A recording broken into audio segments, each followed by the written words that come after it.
Hey everyone, Couch Investor back to another video for today. So let's talk about SoFi. It's been a while since I covered the company and well, with earnings just a couple of weeks away, November 1st to be specific, before the market opens. Of course, we're going to cover this on this channel. But in this video, I want to talk about Galileo, two price targets, and then let's have a quick recap of their own guidance and look at the graph at the end of this video. If that's of any interest to you, hit that thumbs up button and subscribe if you haven't. I would really appreciate that. And if you want to support me and this channel, maybe do check out the link down in the description and in the pinned comment to get the top 10 best stocks to buy now, or go to fool.com/couchinvestor and make sure to check out all the other links in the pinned comment, some of which might actually save you some money. So first things first, Galileo. So it was announced that Galileo is to become Visa Ready certified as an issuer processor for its payment cards and service API technology for card issuing. By collaborating with Visa, a world leader in digital payments, Galileo can further its partnership with innovative payments players in the evolving payments landscape. So what does Visa Ready actually mean? So the Visa Ready certification program provides technology companies like Galileo with opportunities to expand their suite of payment solutions that meet Visa's global standards around security and functionality. With this certification, Galileo is able to accelerate its payment process platform to provide an exceptional customer experience across digital banking, payment processing, and card issuing. Now, through Galileo's flexible APIs, clients can create a custom multi-product solution including card issuing, payments, checking, savings, deposit, digital banking, lending, and future products. Seth McGuire, Chief Revenue Officer at Galileo, says that it continues to expand the financial frontier by creating frictionless digital-first experiences.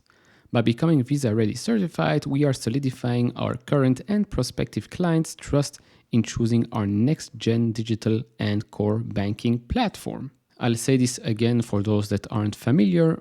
The major, let's say, bull thesis, bull case for SoFi for the long term is Galileo. It's a segment of the business that is maybe not talked about enough, but for me, this is the biggest part of my investment thesis in SoFi, because this means that as long as the fintech industry evolves, as long as there are more neobanks out there, most of them will probably use Galileo. I mean, the biggest one use Galileo today.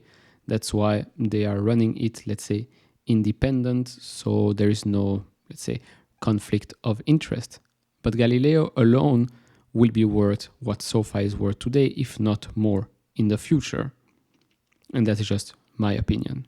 Now, as for the price target, so this is one that was out there for a month already.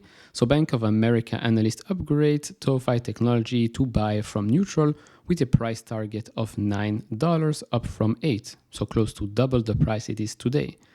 The stock's risk reward is attractive, says the analyst, who sees potential for a meaningful catalyst path over the next few quarters as SoFi benefits from the student loan payment moratorium ending and its high-profile NFL marketing investments driving user growth and engagement. The company also offers investor financial technology and customer-facing finance exposure without subprime risk, a key positive in current macro backdrop. Then we also have a more recent one from a very, let's say, familiar name, Dan Dolev from Mizuho, longtime bull for Square, now Block, which turned a little bit bearish, let's say, on the company, as we covered that in the last Block video.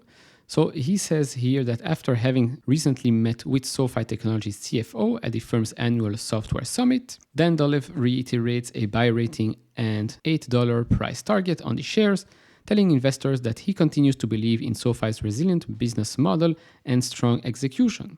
He was encouraged to learn more about the resiliency of the company's high FICO borrowers, hedging measures for rate hikes, loan loss and delinquency rates that have fallen below pre-COVID levels, and renewed opportunities in student loan refinancing despite recent debt forgiveness. So there is that. Two pretty positive notes from analysts, especially since the stock has been hammered in recent months, especially weeks. I think the stock has gone under $5, I think 3 to 4 times already, but has always rebounded quickly after that.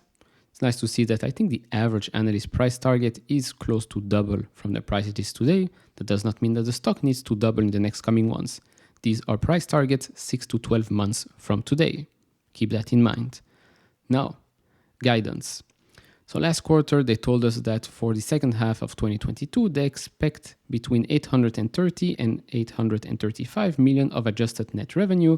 That's up 49 to 50% year over year, and between 75 to 80 million dollars of adjusted EBITDA, with an adjusted EBITDA margin of between 9 to 10%. Now, as for the full year non-GAAP guidance, the adjusted net revenue, the annual growth there is still about the same, 49 to 50% year over year growth, which is exceptional. And then adjusted EBITDA margin, also the same as the prior guidance, between 6 to 7%.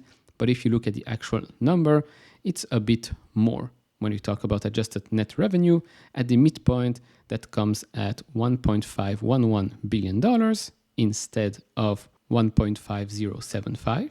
And the same goes for adjusted EBITDA. They expect it to come in at the midpoint of $106.5 million instead of the prior guidance, which was $102.5 million.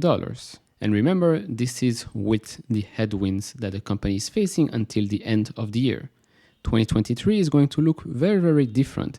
And even with all of that, they can keep on growing 49 to 50% year over year, because last year was also an exceptional year. Pretty amazing how good this company is performing, how good management is executing their plan, even in difficult times. And now to conclude, of course, this stock from its all-time highs is, well, hammered, down 81%. But if we look closely, we can see that the stock has not really been in the oversold territory. It was pretty close here back in April, but since then the MACD has turned positive for, the last 5 months or so. And with earnings coming up, if it's going to be another good quarter for the company, you might see another big green candle, which might extend this positive MACD run, which obviously will see the stock price go up. We see the 200-day moving average coming down. Let's see if we can break through the 20 and the 50-day moving average when earnings comes up. Obviously, if it's negative, then, more bad news, I guess. So to conclude, and I repeat this again and again, a broken stock does not mean a broken company. SoFi, the company, is definitely not broken. Each and every quarter, they seem to surprise us all at how strong the company actually is. Of course, there's still high stock-based compensation, etc., etc. But the core business is doing very, very well, even with the headwinds that will become tailwinds in 2023. So to me, it's pretty clear. I'm still holding SoFi, no plans on selling. Will be very, very interesting to see what happens during earnings season and especially after November 1st when the company reports. Will the stock jump or not? Will macro delay the performance of the stock? Let's wait and see. Obviously, do share your thoughts down in the comments below. And if you enjoy this type of videos, leave it a thumbs up. If you haven't subscribed to this channel, maybe that subscribe button. And I see you all in the next one. Bye bye.